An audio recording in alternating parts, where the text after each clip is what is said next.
Hey, what's going on, guys? Welcome back to the channel. And today I got something a little different than usual. We're just gonna have some fun and talk about the biggest surprise for every team in the NBA. Now, I'll try to keep it somewhat brief for every team so we're not here for too long. I don't want to bog it down and run it out too long. I know you guys got stuff to do, so I'll try to keep it somewhat quick. Now, not all of these are gonna be players. Some of them are gonna be more broad things, but a lot of them are going to be specific players for each team. Now, I didn't go in alphabetical order. I went in order of the standings right now. So I went East Atlantic Division, East Central, East Southeast, and then West Northwest, West Pacific, West Southwest. Just to make it a little easier on you guys. So without further ado, let's get things kicked off with starting with the Eastern Conference and the Boston Celtics. Now, I kind of had two in this one, kind of to cheat a little bit. I wanted to say Derek White at first, but Derek White being good isn't really a surprise. It's more just how impactful Derek White has been. I think out of qualifying players, tied with Isaiah Joe of the Thunder, Derek White has had the best net rating of any player in the league. But for a little bit more of a surprise on the Celtics, I went with Sam Hauser. Now, if you're a Celtics fan, maybe you're not so surprised by Sam Hauser. I know he's been there for a few years, and he's always been a great three-point shooter. But he's shooting the ball even better this season from three, as well as from two. But overall, he's just playing really well, playing around 23 minutes a game, career high 9.7 points. As the season goes on, I wouldn't be surprised if he even gets that up to 10 points. But I also wouldn't be surprised if it falls back down to somewhere around 8 points. But either way, Sam Hauser's been playing really well, shooting it really well from three, giving the Celtics a lot of spacing, and he's been playing solid enough on defense. And the next team we got is the 76ers. Now, obviously to start the season, it seemed like Kelly Oubre was kind of a big surprise, playing really well for them. But unfortunately, he was struck by a vehicle.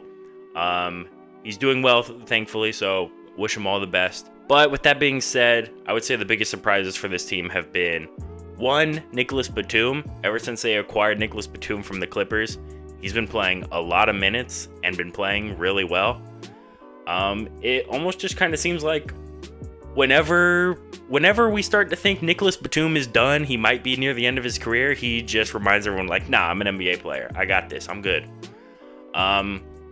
And the other surprise, I would say, is just how good Tyrese Maxey has been.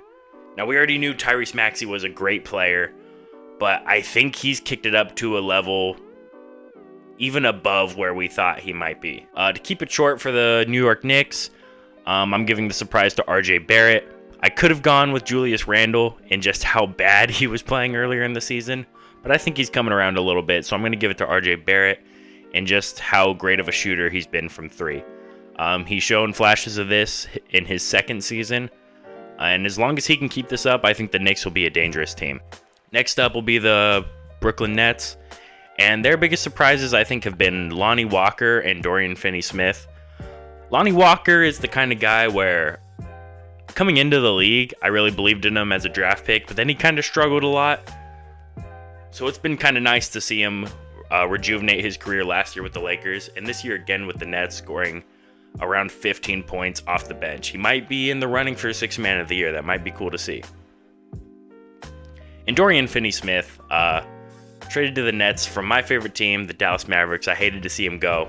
Great defender, and he's just been shooting the hell out of the ball from three this season. It's really nice for me to see, but also painful for me to see, seeing him play for another team. But overall, I love seeing DFS succeed.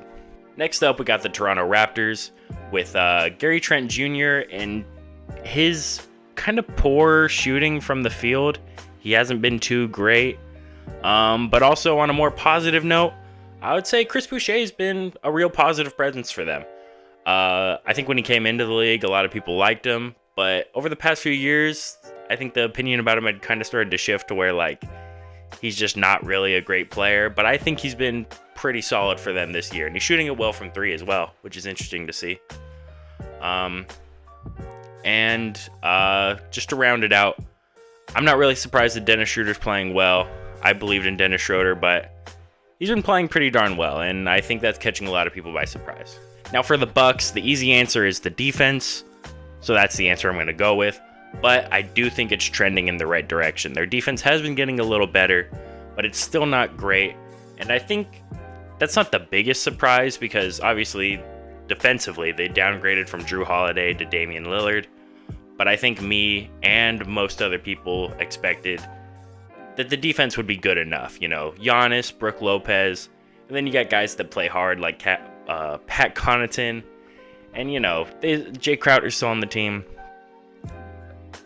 I think we didn't think the defense would be as bad as it is. But moving on to the Indiana Pacers, I got two surprises. The biggest one being, I think, Jalen Smith. He's kind of been a guy where I think people started to think he was kind of a bust and saw him like kind of probably on his way out of the league. But he's averaging 10 points a game for the Pacers. And has, I think it's the highest true shooting percentage in the league, or no, the highest effective field goal percentage in the league and the second highest true shooting percentage in the league, both around 80%, and averaging 10 points on the best offense in the league, or second best offense, one or two. It kind of flip-flops.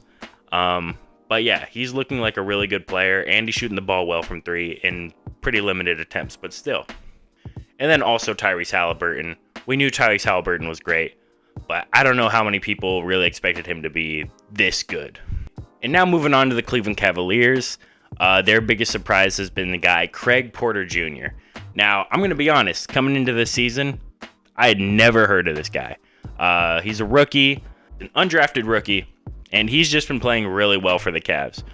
Over his last, 5 games, I think he's averaging 14 points a game and shooting the ball on incredible efficiencies, both from the field and from three. Now, obviously, it seems like he won't be able to keep up those efficiencies, but seeing how he progresses throughout the season and into next season will be an interesting thing to see for both the Cavs and Craig Porter Jr.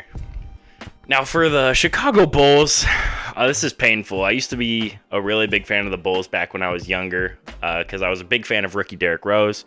He was my favorite player, and I still love Derrick Rose, but what's really been surprising is just the complete lack of anything from Patrick Williams. He either just doesn't shoot, or is missing, or he's just...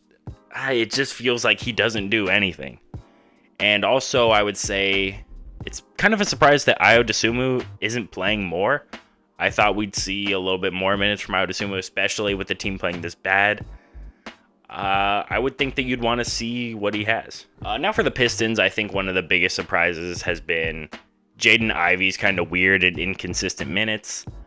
He wasn't in the starting lineup, and then he got put back in, and then his minutes have just kind of been all over the place. You kind of have to wonder if Monty Williams just doesn't really like him, or what's going on behind the scenes there.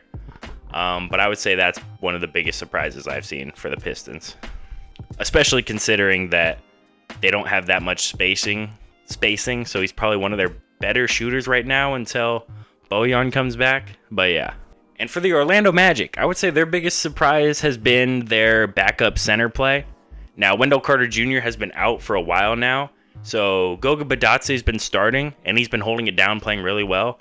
And then Mo Wagner's been coming off the bench and playing incredibly well for the Magic. He's averaging 12 points off the bench as a center. And if you're familiar with the Through the Wire podcast, they kind of raise a question is Mo Wagner the best backup center in the league? And shoot, if he is, then the Magic have two of the best backup centers in Goga and Mo, because their starter isn't even playing. But I would still give the best backup center probably to Naz Reid on the Timberwolves. Or I don't think Hartenstein's better than those guys, but Hartenstein is really good on the Knicks. But yeah, Mo Wagner has been really good for the Magic. Now for the Miami Heat, I would say their biggest surprise has been the early success of Jaime Jaquez Jr. I made a video on him not too long ago, and he's been playing even better since then. His three-point shot has already gone from, I think it was at 29% when I made that video, up to around 40% now. I think a lot of people expected Jaime Jaquez Jr. to be a good player on the Heat, but I don't think they expected it to happen this soon. Now for the Hawks, I was gonna say Jalen Johnson, but he just got hurt and will miss a considerable amount of time.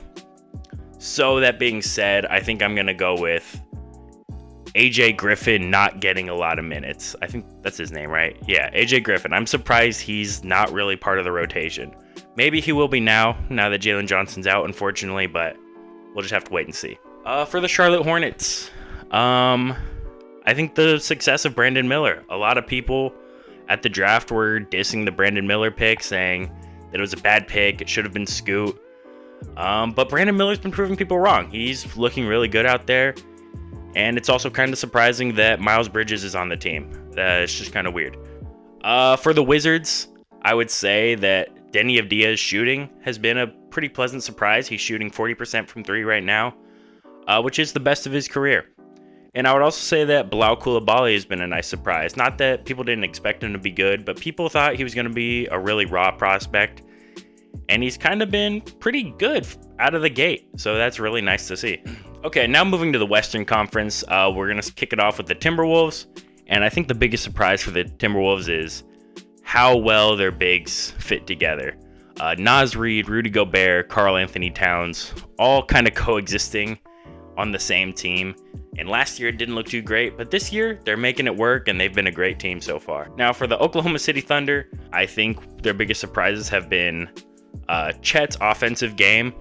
We knew he was going to be a good defender, but we weren't sure how developed his offense game would be. And then also, let me just make sure I'm saying his name right. Yeah, Cason Wallace, another rookie on the Thunder. And he's just been a really positive presence. He plays maybe like 20 minutes a game, only averages around 7 points, but he shoots the ball incredibly well. He's right now, I think, leading the league in 3-point percentage. He shoots like 60% from the field. He's just a really good player. Now for the Denver Nuggets, former champions. But some of the biggest surprises, I guess, have been Peyton Watson at times. He plays well. He's a good shot blocker for a wing guard kind of guy. And also, I would say Reggie Jackson's continued adequacy on the court. He just kind of continues to be a solid player, puts the ball in the basket pretty well. And I think that's all there really is for the Nuggets. The Utah Jazz, I think their biggest surprise has been John Collins. Now, I thought John Collins would be good on the Jazz, but he's really revived that 3-point shot as part of his game, and he just looks really good out there. He's a good part of the team. He's not trying to do too much, but he's also not doing enough, if that makes sense. Now, for the Portland Trailblazers, I guess you could say their biggest surprise has been the weird kind of passive play from DeAndre Ayton on offense, or how bad Scoot has been so far this season.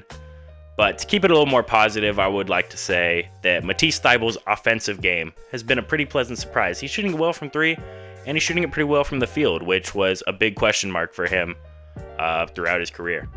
For the Suns, I think that their biggest surprises have been Eric Gordon and Grayson Allen's efficiency.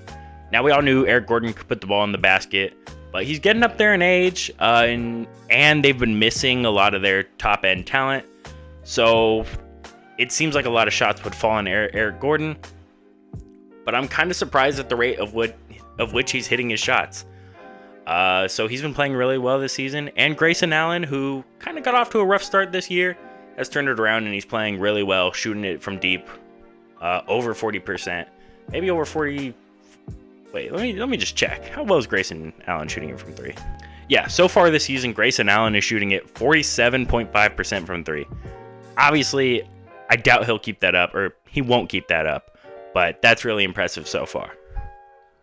Now for the Kings, I would say what's really surprising for the Kings is their continued success despite their kind of lackluster efficiency from their role players. Domantas Sabonis and De'Aaron Fox have still been great, but Keegan Murray, Malik Monk have both kind of been struggling with their shooting efficiency. And Kevin Huerter hasn't been bad, but definitely not as good as he was last year as far as his efficiency goes. So them kind of continuing their success while having efficiency problems has been pretty impressive. I think it speaks a lot to how good De'Aaron Fox is, especially, and Domantas Sabonis as well.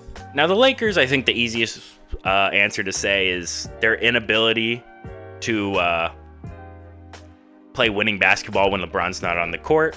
I think they've been doing a little bit better at that lately.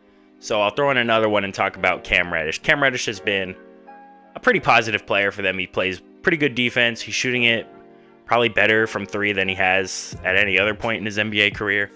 I like what I've seen from Cam Reddish, and hopefully they can keep playing well when LeBron's not on the court. Now for the Wizards, I think there's no other way to say this. What's been most surprising for the Warriors? Did I say Wizards? I might have.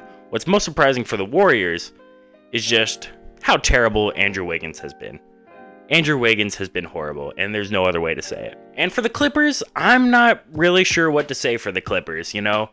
I guess maybe Russell Westbrook's willingness to come off the bench, you could say, is surprising.